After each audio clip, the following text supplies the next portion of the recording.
Eusko Ikaskuntza Laboral Kutxa bezalako sariak zer dira ikertzaileentzat? Ikertzaileentzat zer diren sariak? Nik enuke jakingo esaten, besteak beste, nik jaso nuena enuelako jaso, ez dakit, esan baditeke, ikerlari gisa, ez? Baizik eta, igual justu ikerlariaren kontrako ezaugarri batengatik. Ikerlariak oso espezializatuta daude ezagutzaren, jakintzaren eremu batean. Eta hor egiten dituzten aurkikuntzak, hor egiten dituzten aurrerapenak dira saritzen direnak normalean. Baina nik bizitza osoan, ibilbideari erreparatzen baldin badiot, nire bizitzan egon direnak izan dira etapa desberdinak, eta etapa bakoitzean egin dut oso gauza desberdina. Desberdin izan da ikertzailea nintzenean, orduan egin dituen aurkikuntzak oso espezializatua zen eremu batean, baina horregatik ez zidaten inoiz emango sari bat hau bezalakoa. Guztiz, hori esan badaiteke zientifikoa zelako, ez? Baina gero beste gauza asko egin ditut nik. Errektore izan naiz unibertsitatean, gero kultura zientifikoko katedraren zuzendaria eta jarduera desberdinak egin ditut, eta mundu akademikoan ere jarrera gauza desberdinak egin ditut, eta niri saria eman zidaten hain zuzen ere aniztasun horrengatik, ez? Jarduera desberdin horiengatik, eta horietako batzuk izan duten oihartzun edo eragin sozialagatik. Nik uste dut zure saria eman dizutela batez ere zure ikerketa arloan egin dituzun aurrerapenengatik, ez? Ikuspuntu horretatik desberdina da. Gero, kuriosoa bada ere, ez gara hain desberdinak, esan nahi dut, eta ez ditugu hain gauza desberdinak egin, baina igual kanpotik ez da ikusten. Ez dakit, nik galdera ulertu duan zer esan nahi duen guretzat, nik ez dakit, ez da inbeste zergatik eman didaten saria. Niretzat, nik esan behar dut oraindik, eta esan izan dizut lehenago, ze esan nahi du, hombre, pozitzela ematen dizu, ze azken batean, aitortza moduko bat da, eta are gehiago, aitortza hau dator zure inguruan, ez inguru globalean, baina zure lan inguruan dabiltzan pertsonek egin duten hautagaitza bat da, eta bar, ez da orduan batez ere, egiten duena, nik sentitu nuena, sariarena esan zidatenean izan zen, oso unkituta gelditu nintzen, ingurukoek zelan maite zaituztelako seinalea delako, eta nik asko maite dut, eta maite hitza erabiliko dut, nire lankideak eta nire langiroa, eta ez dauzkat adiskideak eta gero lankideak, pixka bat dana nastata dago, talde hortatik oso unkigarria zen saria jasotzea, eta beste aldetik, eta hau ere ez nuen espero sentitzea maite naute, olako zerbait, baina bigarren gauza espero ez nuena da, ematen dizugu gogoa lan gehiago egiteko. Esan nahi da, pixka bat, ematzen ditu gure lanak dituen oztopoak eta gauza garratzak eta ezinak eta ezin helduak, eta begiratzen diozu gehiago urteen buruan egin dituzun gauzetara, ezagutu dituzun taldei, egin dituzun proiektuak. Beraz, ez dakit, pentsatzen dut ikertzaileontzako sariak izango direla artistentzako bezala, eta aktorentzako bezala, eta idazleentzako bezala, ez? Egin duzun lanari ematen zaiona aitortza bat, eta oso gustora jasotzen da, oso pozik jasotzen den zerbait da. Bai,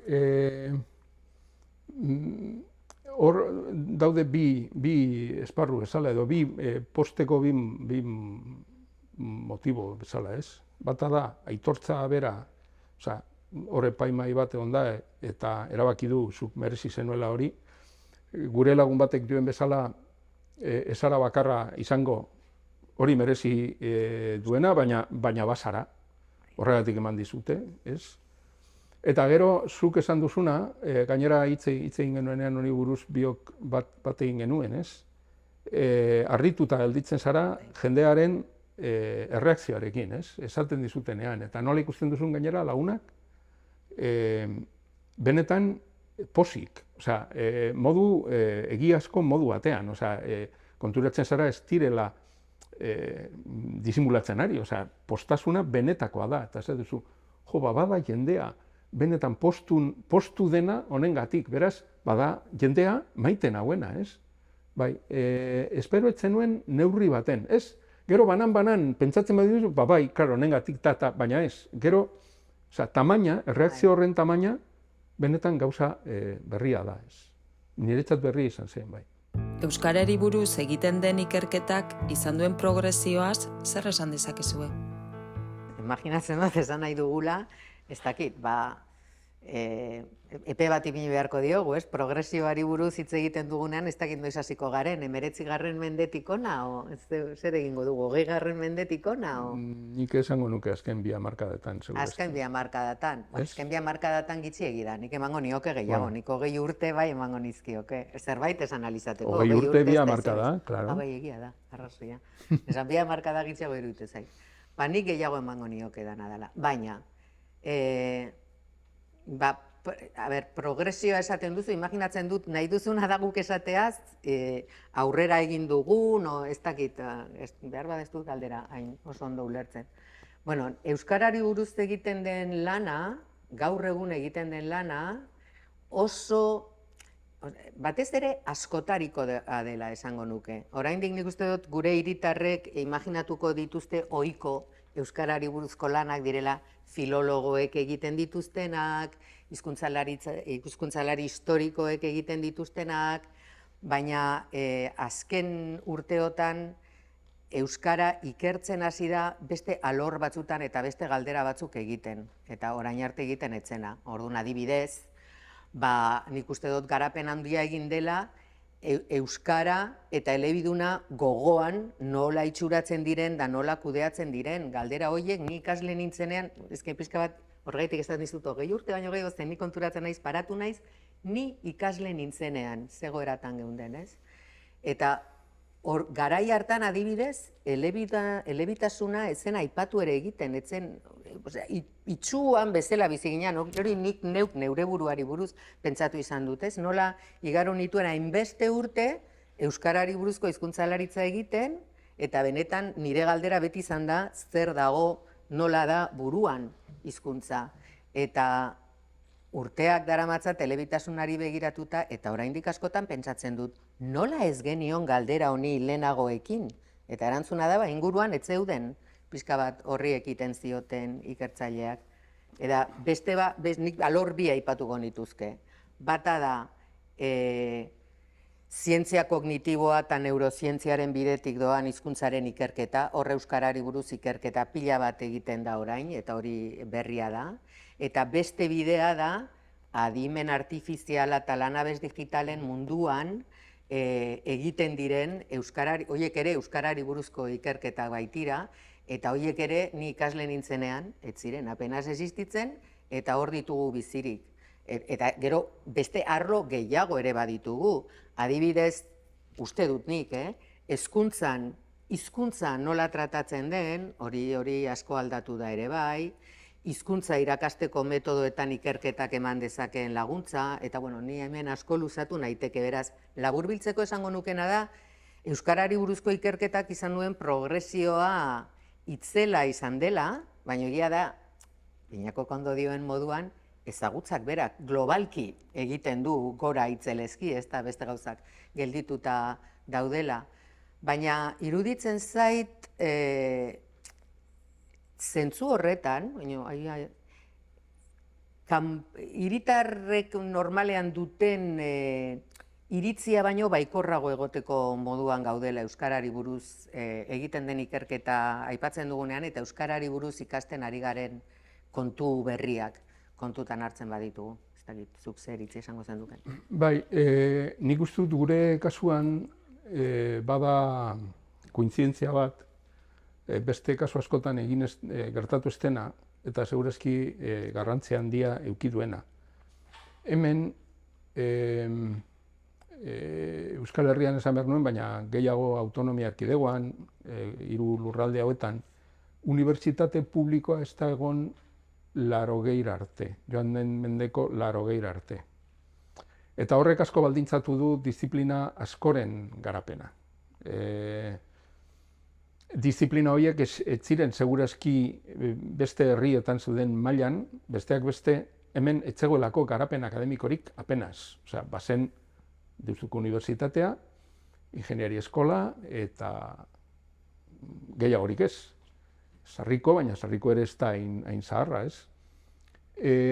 Beste toki askotan, ez? Beste toki askotan, unibertsitateek askoz ere historia luzeagoa dute, eta orduan hor garapena, ezagutzaren garapena oroar, lehenagotik dator eta gradualago, gure ikuspuntutik gradualago izan da, ez?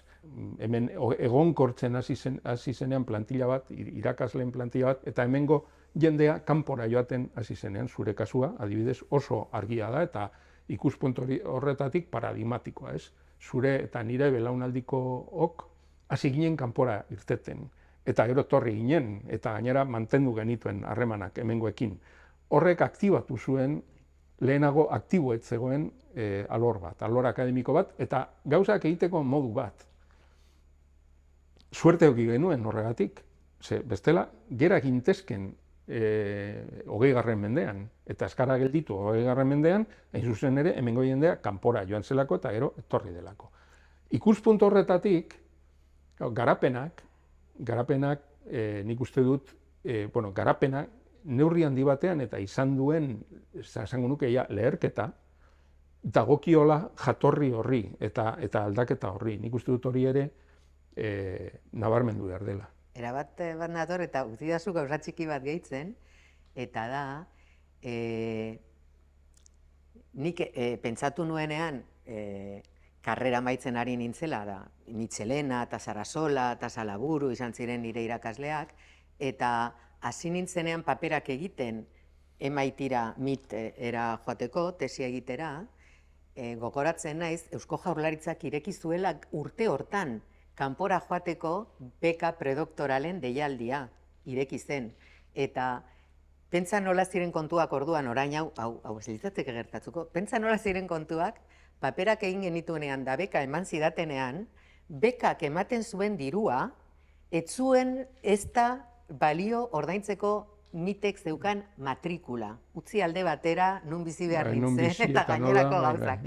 Eta hain zen txikia dena, zuzenean hitz egin nuela, arduradunarekin eta MIT-rekin akordio batera aldu ginen, esan dut, arrazoi guztia daukazu, ze ni kanpora joan nintzen garai hortan, oraindik, enbrioi modukoak ziren orain urtero eta urtero, ehundaka ikertzaile munduan barrena zabaltzen dituzten programa horiek.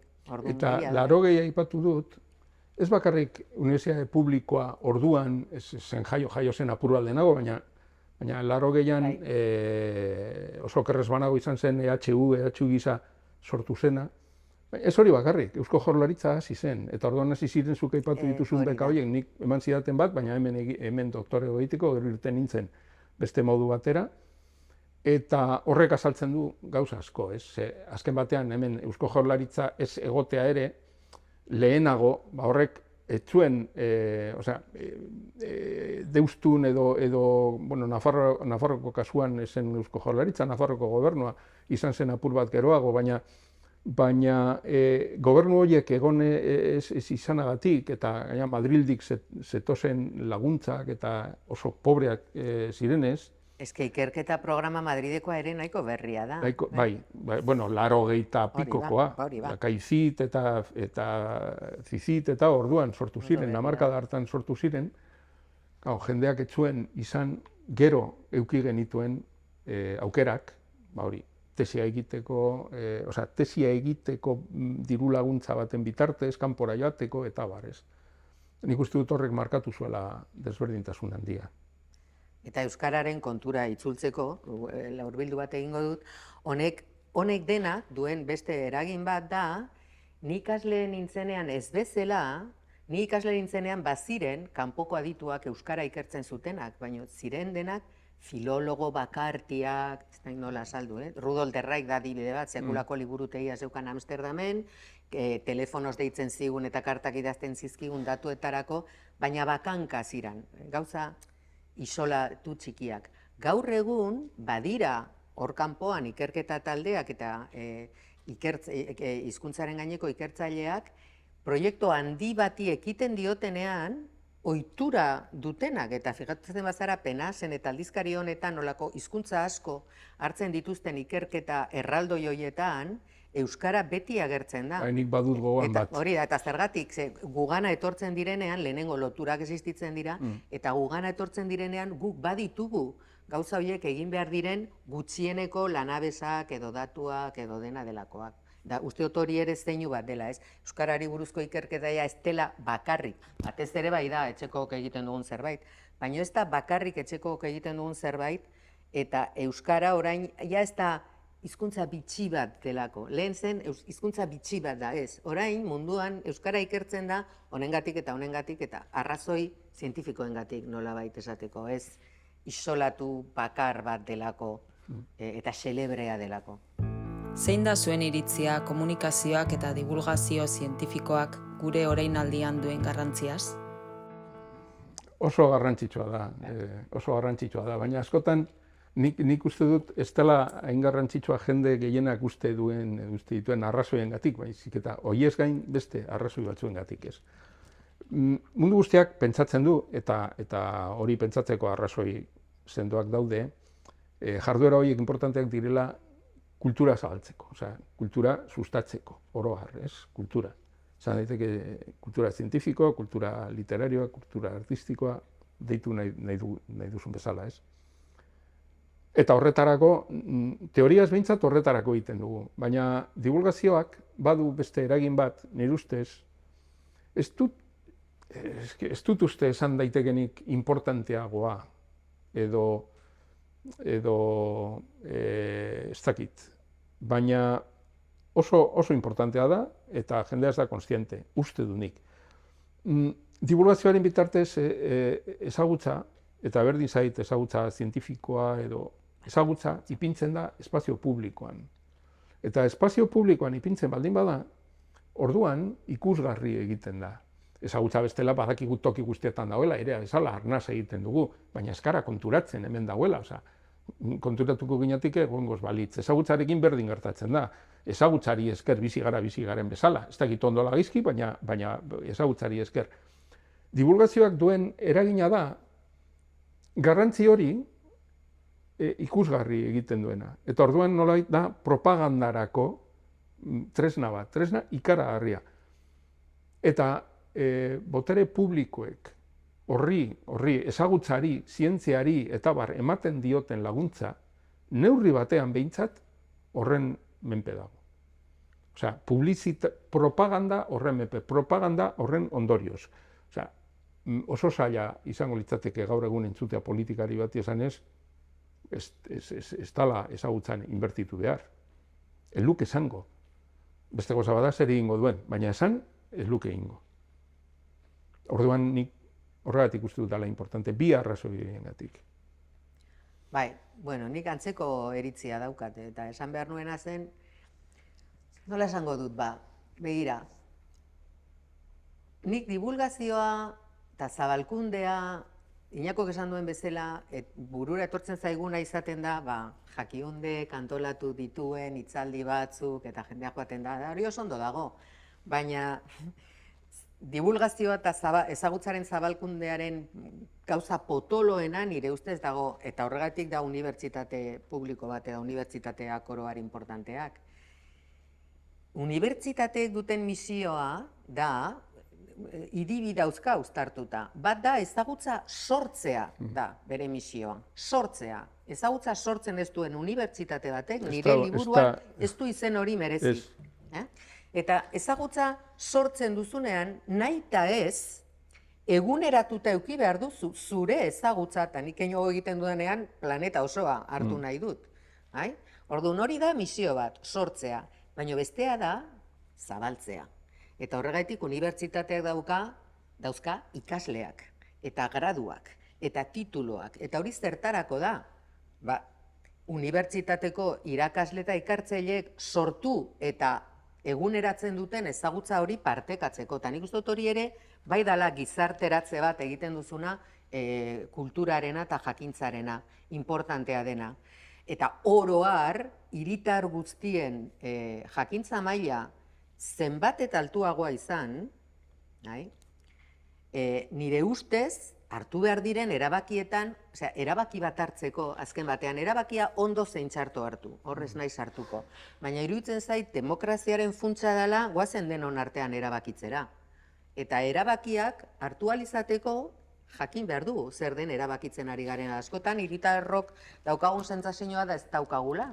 Adibideak baditugu, bera, aldaketa klimatikoaren adibidea daukagu, badakigu hori erronka itzela dela, eta hor informazioaren gerra bat ere gertatzen da. Hau da, egiazki ezagutzak inporta duen erronka gakoak aztertzen baditugu, ikusiko dugu, egoten dela ezagutzaren kontra datorren indar bat beti, ez duela ingenuak izan behar pentsatuaz, bakarrik dago zientziaren zabalkundea eta gero ez dago ezer. Ez nik uste dut konplexuagoa dela gaur egun batez ere hori. Eta horregatik, nik uste dut beti izan dela importantea, gure historia guztia, humanitatearen historia aztertzen badugu, ezagutzak ez digu kalte egin, beti dago kaltera eta onera erakusteko gauzak, baina adibidez nire alorrean, elebitasuna txarra zen, egoera naturala elebakarri izatea da, hor jendeak kalean oraindik sinesten dituen 11 topiko daude, eta ezagutzak egiten duena da,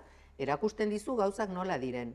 Orduan, nire sinistea bada, behar bada hemen ingenua naiz, baina nik uste dut, gizarte demokratiko aberats bat nahi baduzu, zentzu hortan hiritarrek parte hartzen dutela, behar duzu gizarte bat ezagutza maila altua duena. Eta gu, eta honekin amaitzen dut, gu gizarte txikia izenik, eta inguruan ditugun erronka ikaragarriak ikusita, iruditzen zait dugun balio bat dala, eta gure ezagutza maila eta hezkuntza maila nahiko altua dela gizartean, oroar, eta hortan nire ustez pila bat inbertitu behar dugula. Ze horrek lagunduko digu nire ustez etorkizunean. Horren ezean gureak egin du, nire ustez. Bai, aipatu duzunean unibertsitatearen jarduera, beste jarduera hori ikaslei zuzendutakoa, eta gero azken batean ikasleek transferitzen dute, eurek dira vektoreak, ezagutza gizartera eramate dutenak. Berdin gertatzen da unibertsitate horreko ikasketekin. Osea, esan nahi dut. Normalean ez dugu pentsatzen ikasketetan oroar termino hauetan, baina termino hauetan pentsatu beharko genuke. Horregatik diot, horrexegatik hain zuzen ere, divulgazioak baldin badu zerbait bereizgarri, ez da inbeste kultura transferitzen duela. Bai, baina oso neurri txikian besteekin konparatuta. Baina hori baino, esanguratsuagoa dena da, espazio publikoan ipintzen duenez, hor, hitzaldiak, internet, posterrak kaletatik eta bar, jendeak ikusi egiten du. Egiten da, ikusgarri normalean ikusten ez dena. Eta ikusten ez dena ez da maitatzen. Eta ikusten denean, ordea, askotan gertatzen denean, zientziako emaitzak zabaltzen dituzu hitzaldietan, eta harrigarriak izaten direnez, jendeak asko eskertzen du.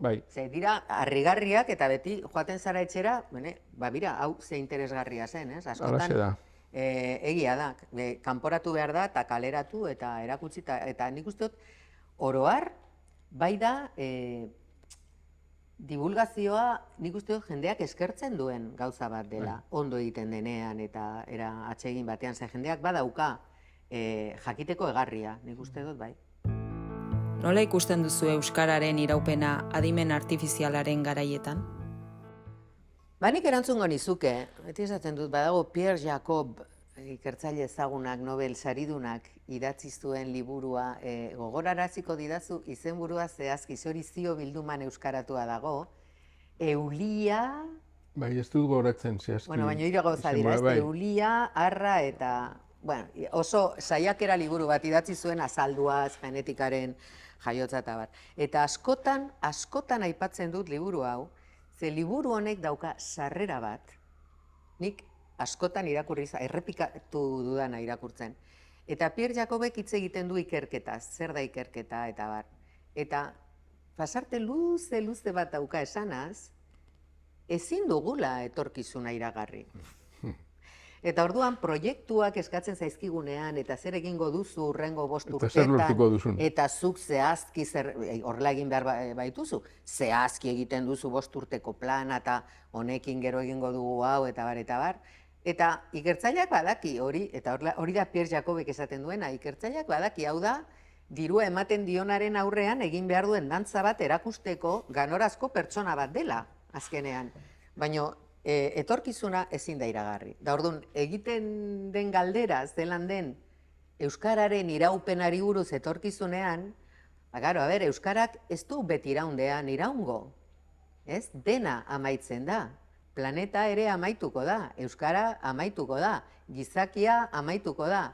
Orduan, eperik edo ipini gabe, ez nuke jakingo galdera horri erantzuten nik. Baina gaztelania ere amaituko da egun baten, berdaz, hizkuntza guztiak desagertuko dira egun batean.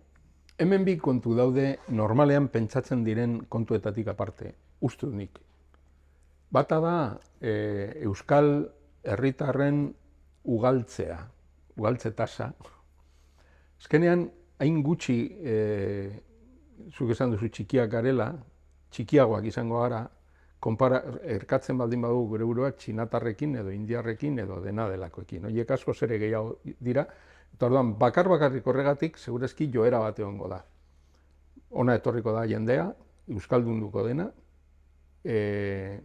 eta ez dakit horren emaitza ezin izango den. Hala ere, hori Itxarrek esan duen bezala, zuk esan duzun bezala, hori ez da modurik aurreikusteko, ez dakigu, ze dinamika sortuko den, zer gertatuko den, ez?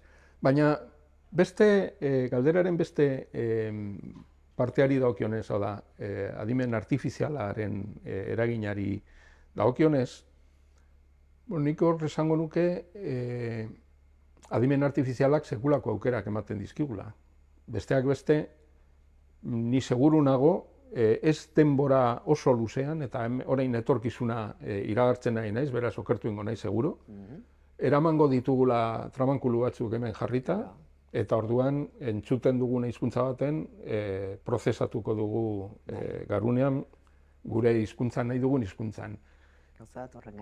Horrek zer esan nahi du? Horrek esan nahi du erabili ahal izango dugula nahi dugun hizkuntza. Ze ondoriok izango dituen horrek? Ez dakit. Hori izan daiteke ona, konbentzituta baldin bazaude erabili nahi duzula eta fingiro euskaldunean baldin bazaude hobeto, ez duzu behar izango, horrelako bitartekaritzarik, baina bestela behintzat horrek aukera ematen dizu, kanpotik datorren jendearekin adibidez mintzatzeko nahi duzun hizkuntzan, zuk zurean, bestea berean. Hor, ez dago modurik jakiteko zein mundu sortuko den egoera berri horretatik. Orain arte, hizkuntza berdina hitz egin behar izan dugu komunikatzeko. Berdina edo antzekoa edo pitin edo hola sortu direnak. Adimen artifizialarekin zeintzu aukera zabaltzen diren ezin gara izan kapaz aurreikusteko, irudikatzeko, baina mundu berria izango dela, seguro. Orduan, laburbiltzen ari gara, ezin dela etorkizuna iragarri, aldaketa itzelak etorreko direla. Baina provokazio modura botako nituzke gauza pare bat. Ezin dugu etorkizuna iragarri, eta gainera, berdin, utziko dut, botako dizkizut. Begira, deskribatzen duzun hori da, entzun izan didazu, nik beti aipatzen dut arrain elektrikoa. Hori da, The Hitchhiker's Guide to the Galaxy liburuan, badago, espezie bat, galaxian bizi dena, arraintxo bata, belarrian sartzen duzu, eta arraintxo horrek itzultzen ditu galaxiako hizkuntza guztiak. Ez lurreko hizkuntza guztiak, galaxiako hizkuntza guztiak. Eta deskribatzen duzun katxarrotxua hori da, arrain elektrikoa. Orduan, goazen pentsatzera,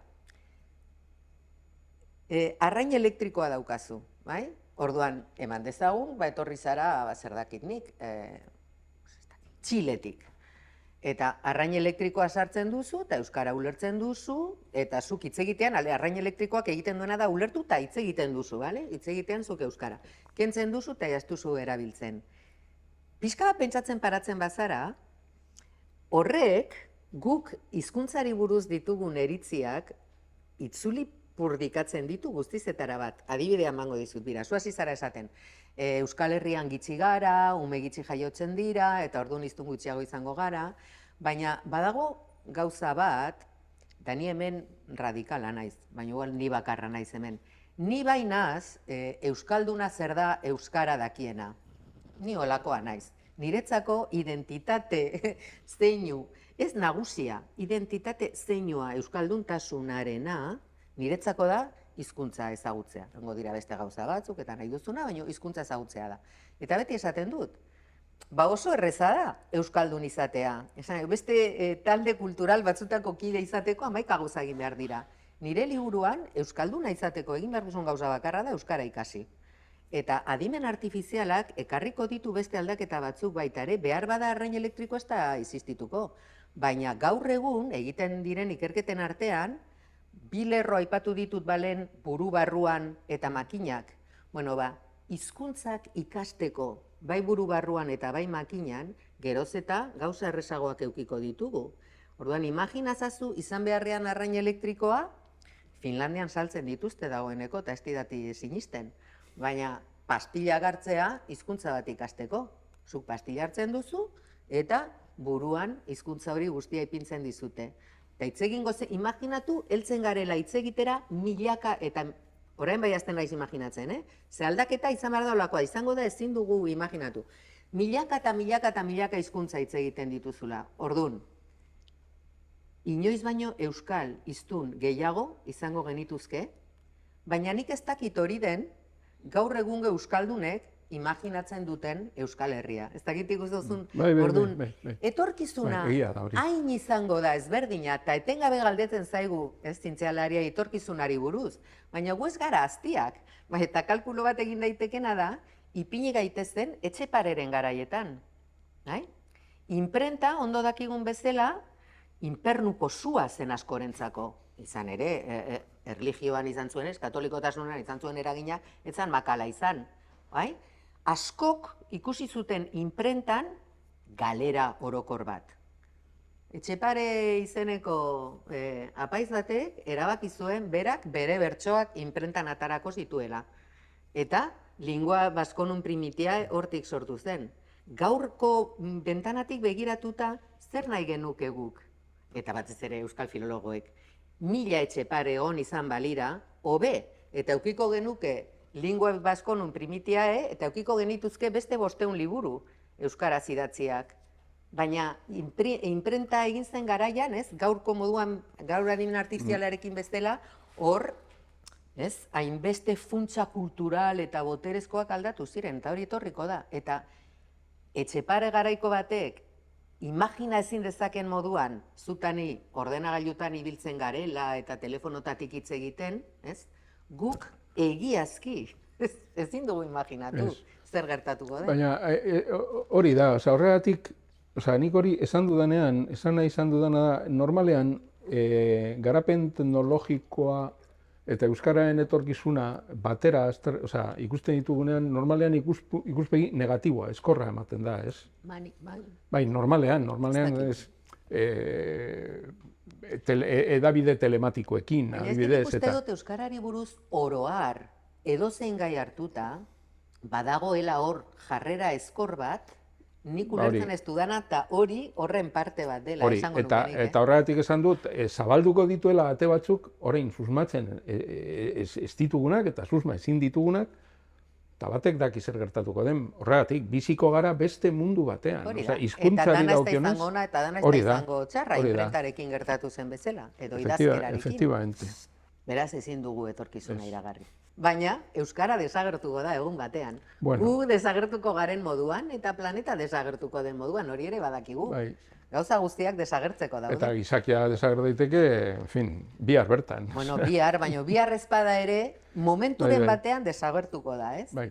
Ze gure atzetik, hori da zure gaia, gure atzetik etorri ziren hominino asko, guk iraunduguna baino gehiago iraun zuten. Askoz gehiago. Beraz ikusiko dugu. Iraupen hitza oso iraun ezerk ez du betirako irauten.